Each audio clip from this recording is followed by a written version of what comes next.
I don't know about you, but it's warm.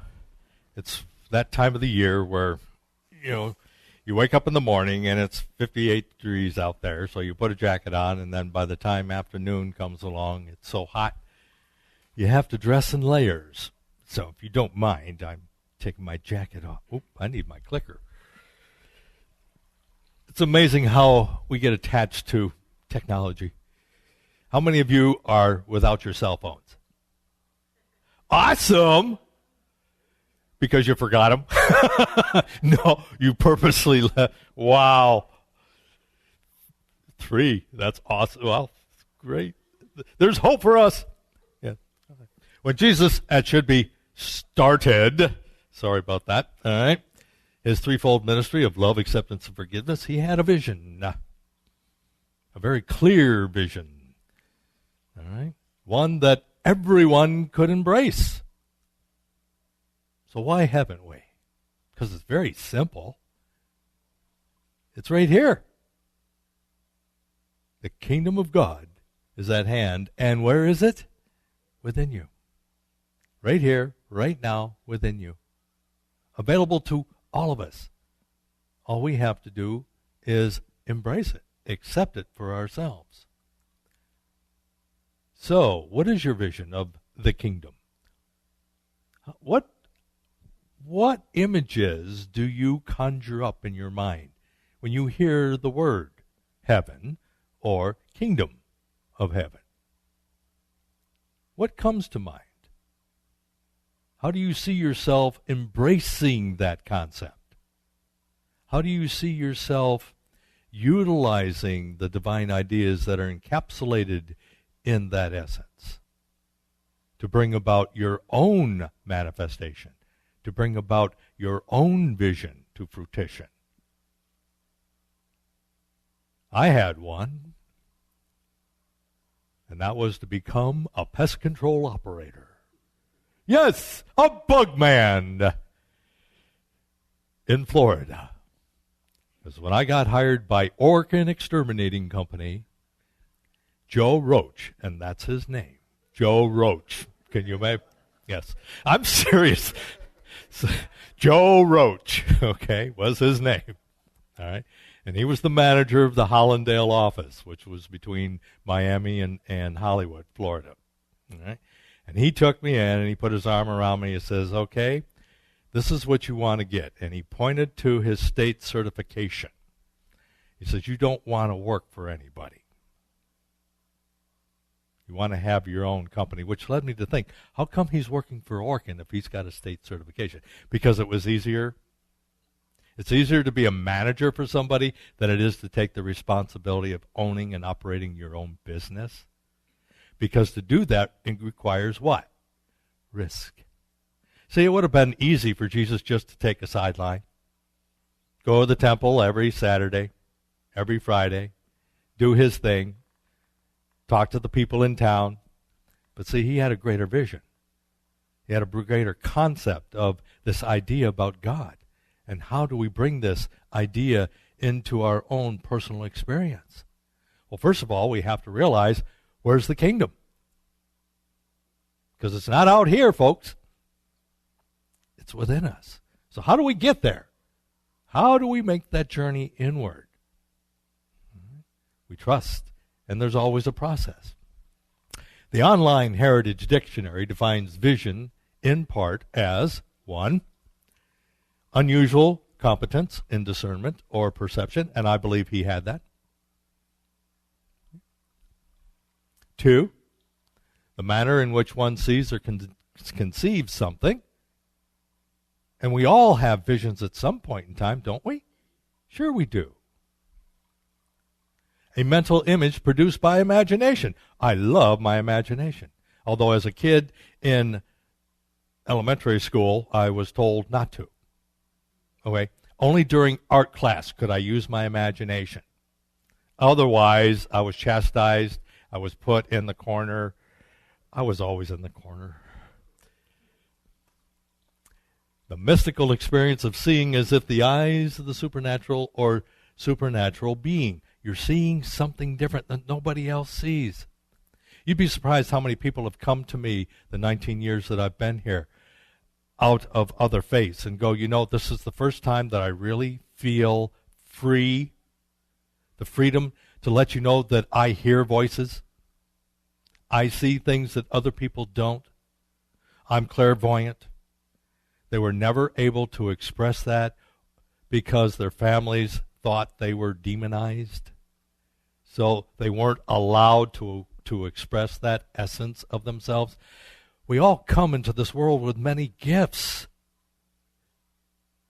So we should be allowed to use them.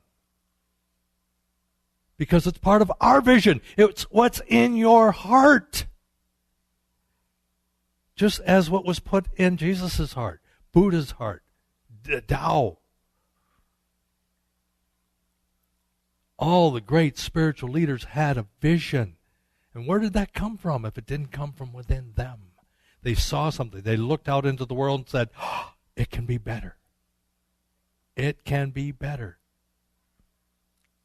And so I will work on this. I will work on this. And what did Jesus do? He went in the desert for 40 days, 40 nights, and he worked on it. And he got it down. And we can too. Because see, we're in the Lenten period. We can get a lot of things down during this Lent period. Okay? During our prayer and meditation. Felicia writes, vision is a powerful force that takes hold of you and won't let you go. Once Joe told me what the possibility was for me, I realized that after holding a state ID card as a pest control technician, I could apply for the state examination, but I had to do my apprenticeship. See, you have to pay your dues. You just don't jump into it. And that's part of our problem is people say, well, I want it now. They see it and they want it now. They don't realize there's a process. You have to move through this process. You have to bring about certain elements and bring in certain elements that will help you and guide you. So yeah, it took me 3 years, and I started taking my tests in each category so that I could be certified, so that one day I could own my own business. Wow, I couldn't wait. God and me, because now I found unity. So now I was able to open my business, and Lord Spartan Services Incorporated was the company. Lord for God, Spartan because they stopped the Persians, okay?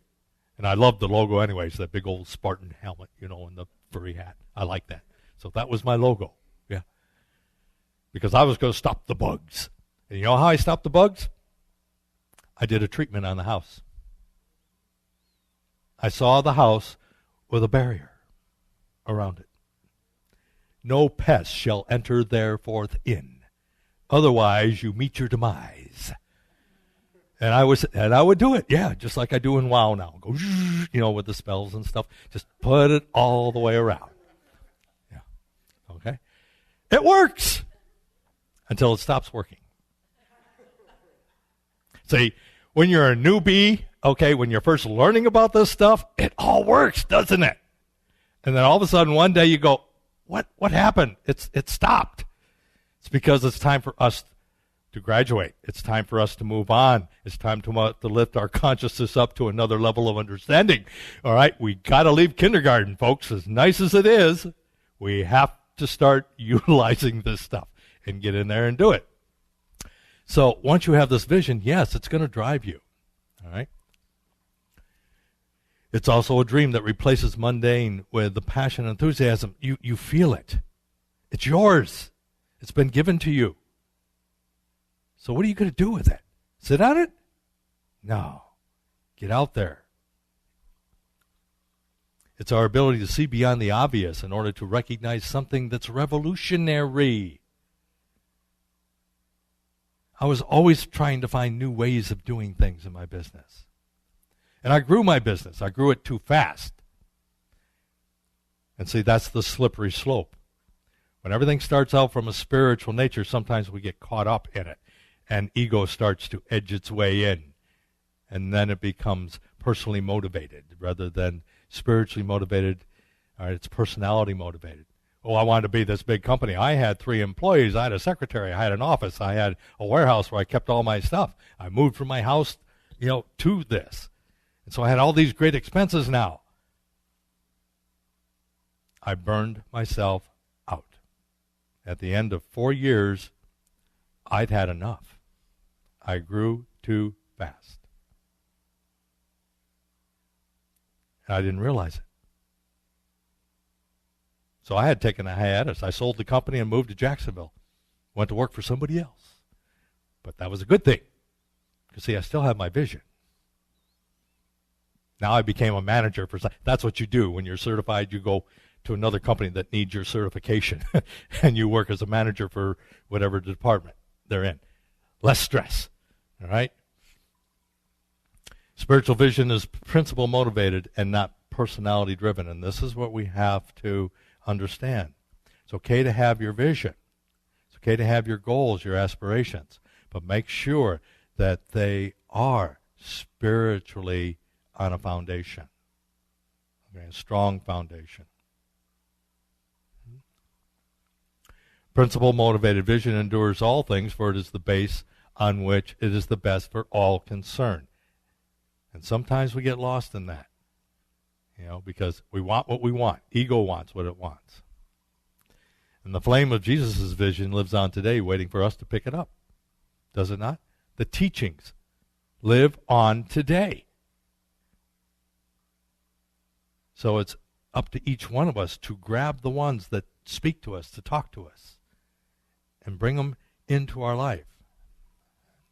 Did you know, in the Synoptic Gospels, Jesus speaks about the kingdom of heaven 148 times. I went through my King James. I have it on my computer. And I typed in, the search and find. So I typed in kingdom of heaven. Bam, bam, bam, bam, bam, bam. 148 times. And he's not talking about a place now. Because if you look at it, it's always the kingdom is like. Now, just for the heck of it, I typed in the word hell. All right? It's only mentioned 10 times. What do you think is the most important issue here for him? And yet, how many people are sitting in pews today because they're in fear of going to hell? Which one is Jesus really teaching about? The kingdom. God's love. Love, acceptance, forgiveness.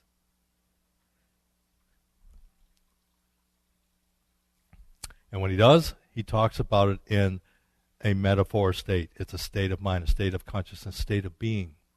I remember coming back from Vietnam, one of the jackets we used to wear a lot was, when I die, I'm going to heaven because I spent my time in hell. All right? And you see it on the back of our jackets, all over. If he was to come and give a lesson today, he'd definitely come to a Unity church. Well, he might go to a synagogue first. All right, let's face it. He was Jewish. He has no idea what Christianity is. All right? None. He didn't teach it. All right? He was Jewish. So, where do you go? When you go into a new town and you're looking for, don't you gravitate towards something that you're familiar with, right? So this is what I get a big kick out of my colleagues, they come to the door and they knock on there. Have you found Jesus? I go, no, I didn't know he was lost. So, guy did that yesterday. I just blew him away. I've got Ashton in my arms, and there's a knock on the door. And he opens it, and he's giving these flyers out. He said, "Have you found Jesus?" I said, "No, I didn't know he was lost." So anyways, he gave. He didn't know what to say. He goes, here's a flyer. I said, okay, fine. Yeah, I know. I'm a bad, bad boy. Yeah. But I would have fun with this. If there was a reincarnation taking, I would have fun with him. Because I believe he cut up too.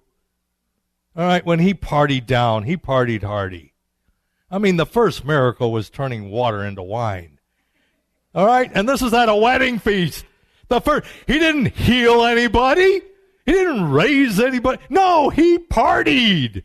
They ran out of wine. He says, okay. It took his mom to convince him, you know.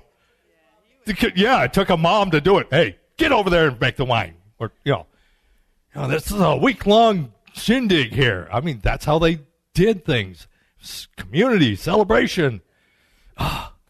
So, yeah, the what ifs. What if you could go back in time and spend a week with, I would love to go back in time and just spend a week. Just spend a week. Just following them around. And seeing what it was really, really like. Listening. All right? And yet, we can do that anytime in our prayer and meditation, just as we do with loved ones that have gone on. And they've left us a legacy. And we often return back to it. Oh, I remember when Grandma did this, or I remember when Grandpa said that. And we carry that with us, do we not? Same thing here. The legacy lives on. So what does the kingdom look like to you? What's your vision and how does it appear? I'm going to share with you 7 items that were given to us in our ministerial class. And each one has an affirmation. In Unity, you never do anything without an affirmation. Okay? So don't worry about copying them down. For those of you who like to write things down, you can go to the website. Eric will have it up as soon as I can give it to him. Number 1, as you develop your vision, you'll notice that you'll have more creativity and confidence with an abundance of energy to ensure that moment. That's what happens. Have you ever felt excited about something? This is what happens. This is the first step. But don't get yourself burned out, all right? Everything has a balance to it. So the affirmation, I have enough time and energy to do. I have enough time and energy to do whatever it is that you are to do. I have enough time and energy to do it. Otherwise, ego is going to get in there. You can't do this. You got this to do, that to do. You've got to be over here. You don't have enough education right now. You don't have enough money right now. Who cares? Neither did I. But a person stepped forward and said, I understand you need money to buy this pest control route to get started. Tell you what, I have the CD. It's doing nothing. We'll do a loan against the CD. Therefore, she didn't lose any money. She kept drawing interest on her money, and I paid the loan back.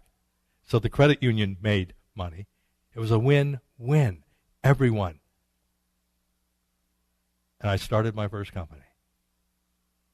See, you don't know how Spirit is going to support you. You've got to trust. I have enough time and energy to do what is mine to do because it is my vision. Spirit gave it to me. You develop a greater sense of cooperation and balance as you seek out those. All right? I don't know how this is going to happen, but I know that you are going to draw to me those people. You are going to draw to me those ideas. You're going to draw to me what I need to fulfill my vision. Spirit goes before me now to prepare the way. That which I am seeking is now seeking me. That which I am seeking. And it could be anything. It could be money. Okay, it could be a place. It could be an idea. It could be a group of people. It could be one person. That which you seek is seeking you. You just have to be open for it and say, oh, no, not that person. How do you know not that person? Maybe that person isn't going to have a direct involvement, but they may know somebody that will give you a direct involvement that you need. Don't shut the door. You find that you have the greatest sense of expression and sensitivity as you freely share your feelings and ideas in direct, positive, and honest manner possible. By uplifting others, you uplift yourself. So when you do bring other people in, recognize their skills and their talents and know that there is a balance. You might be weak in one area, but they're strong in that area. So they balance you out. No ego here. See, Jesus drew what? He drew the 12 to him. Balanced him out. Okay? Helped him. Protected him. Guided him. Helped to bring what he needed when he needed it. They had a purpose. I am transformed when I live from Spirit. I am transformed. And you are when you truly live from Spirit, you cannot help but be transformed. 4, as you move along with the vision, you realize that a stable foundation created from a patient, okay, step-by-step process brings you closer to your goals. Because if you try to skip any of them, you're only going to have to come back. You've got to come back, because there's a reason for that step. Well, I don't want to do that step. Well, there's a lot of things I don't like to do, but I did them anyway so that I could get to the end. I didn't like having to write all those papers in ministerial school, but that's one of the things ministers have to do is write. So how are you going to develop your skills if you don't utilize them? Speaking. A lot of people are afraid to speak. You'd be surprised how many ministers really are afraid to speak. They have jitters and they throw up every morning before they come out and do Sunday services. Yes. That happens to some.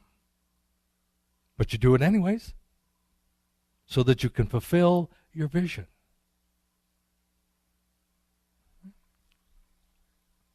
As you start to see things coming together, this vision creates a sense of beauty and purity of purpose. You start to refine it, okay, and make it better.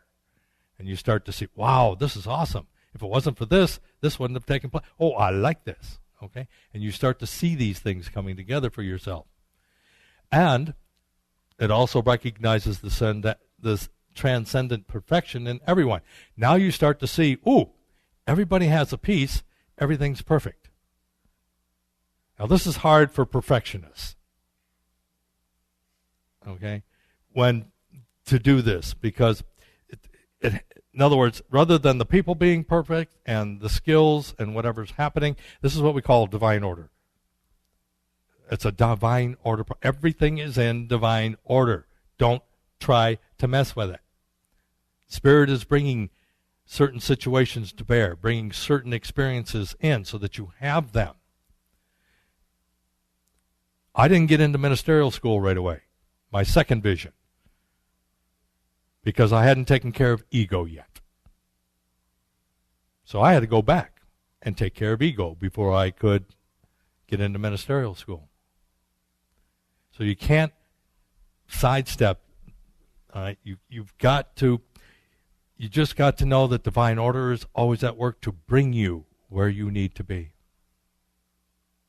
And whether you believe it or not, you are in your right and perfect place right now. During this life, right now, this moment in time, you are in your right and perfect place. You have everything you need right now to fulfill whatever vision, goal, to endure, to transcend, to overcome any situation that's going on in your life right now. You have everything you need because the universe and Spirit has brought you together at this point in time to create what is yours to create. 6, as you develop your vision, you begin to see the element of trust and openness. As you trust Spirit to guide you. I trust Spirit to guide and direct all who are connected to this vision. Because you're stepping out now. You are trusting. Jesus had to trust his disciples.